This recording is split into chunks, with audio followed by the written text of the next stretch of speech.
happened in Scotland. I don't know if you saw this. Celtic fans have been slammed absolutely for the most offensive banner, which was, well, basically slagging off the Queen's death, let me be perfectly honest. Let's talk about Jeremy Kyle, the man who built a career judging vulnerable people on daytime TV, the man who made a living exploiting other people's life struggles.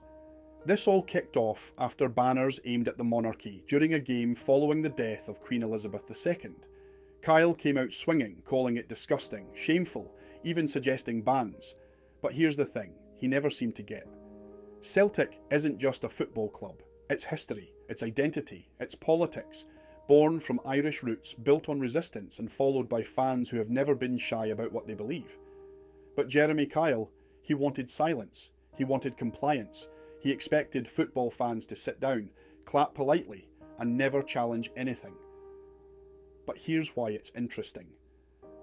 This was the same Jeremy Kyle whose show, The Jeremy Kyle Show, had already been pulled off air after years of controversy.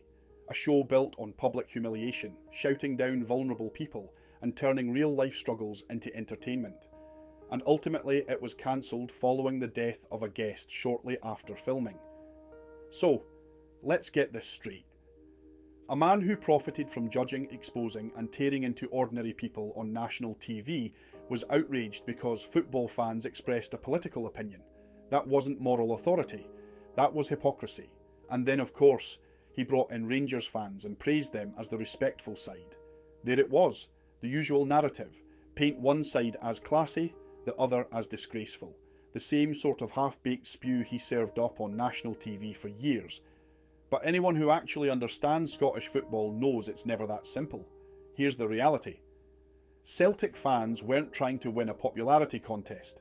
They were expressing a viewpoint rooted in Irish and Scottish history, anti-monarchy sentiment, and generations of political identity. You don't have to agree with it, but you don't get to pretend it came out of nowhere. And Jeremy Kyle, he didn't try to understand it. He didn't want to understand it. He didn't try to explain it. He didn't even acknowledge it. He just did what he's always done. Point, shout and condemn.